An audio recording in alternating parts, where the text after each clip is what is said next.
Australia has a public holiday to celebrate the birthday of the British monarch, but it is never observed on the monarch's actual birthday.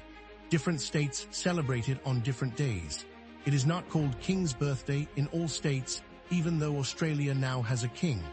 And the holiday itself may have started as a way to give colonial workers an extra day off in the middle of winter. This is the story of the most confusing public holiday in the Southern Hemisphere, and why Australians do not seem particularly bothered by any of it. The origins of celebrating the British monarch's birthday as a public holiday in Australia trace back to the colonial era. The tradition of marking the sovereign's official birthday as distinct from their actual birthday is a British practice stretching back centuries.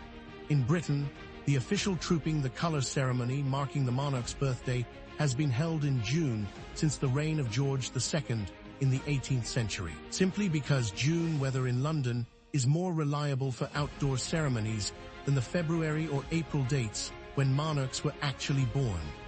Australia, as a British colony, inherited this tradition. The defining quirk of Australia's Queen's Birthday, or King's Birthday, as it is increasingly called following the accession of King Charles III in 2022, is that different states and territories observe it on different dates.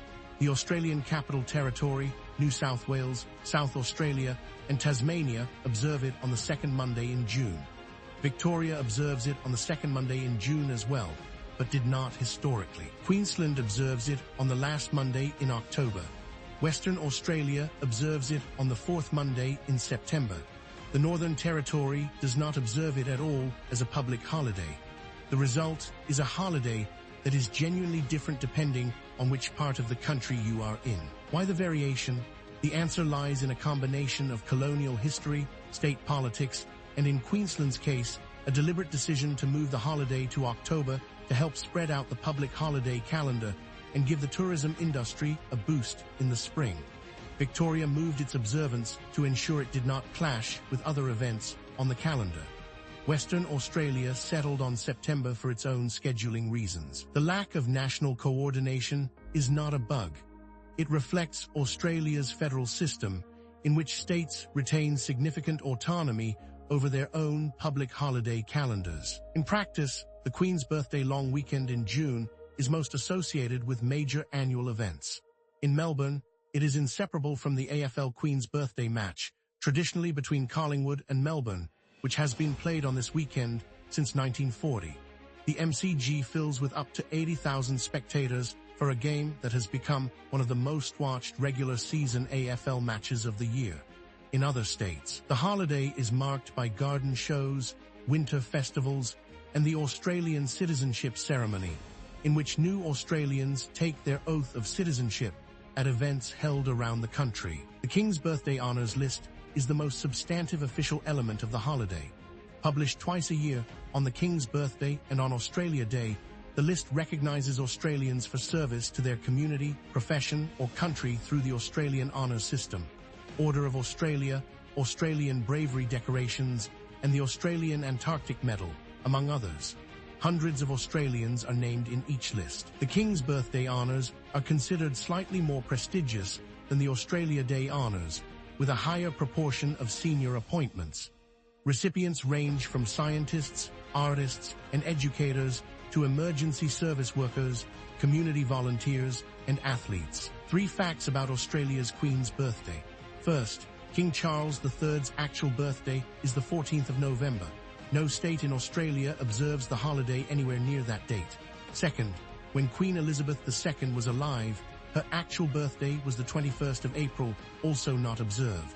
The Trooping the Colour ceremony in Britain was traditionally held in June, and Australia simply followed that ceremonial calendar. Third, the AFL Queen's Birthday match between Collingwood and Melbourne has been played on this weekend since 1940, making it one of the longest-running continuous sporting traditions tied to a public holiday in Australia. What Australia's Queen's Birthday holiday reveals is something quietly distinctive about the country's relationship with its constitutional monarchy. Australia did not vote for the monarchy, it inherited it. A referendum on becoming a republic in 1999 was narrowly defeated.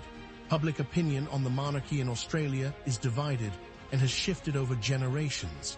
Yet the holiday continues, observed without ceremony in most parts of the country, as a long weekend in June or September or October, depending on where you live. It is perhaps the most Australian approach to a complex constitutional question. Acknowledge it, don't overthink it, and enjoy the day off. Across the Commonwealth, the monarch's birthday is observed in different ways. New Zealand observes the King's birthday on the first Monday in June. Canada observes Victoria Day on the Monday before the 25th of May, technically honoring Queen Victoria rather than the current monarch, which has its own layers of historical meaning. Papua New Guinea observes the King's birthday on the third Monday of June. Each Commonwealth country has made its own choices about how, when, and whether to observe this holiday, and the variety of answers tells you a great deal about how each country navigates its relationship with the British Crown. Australia's Queen's birthday public holiday falls on the 8th of June 2026 in most states. If you want to find the best way to extend that long weekend or to plan around the different state dates, Vacation Maximizer supports the Australian public holiday calendar and can show you the exact PTO combinations for your state. Download Vacation Maximizer free on iOS and Android.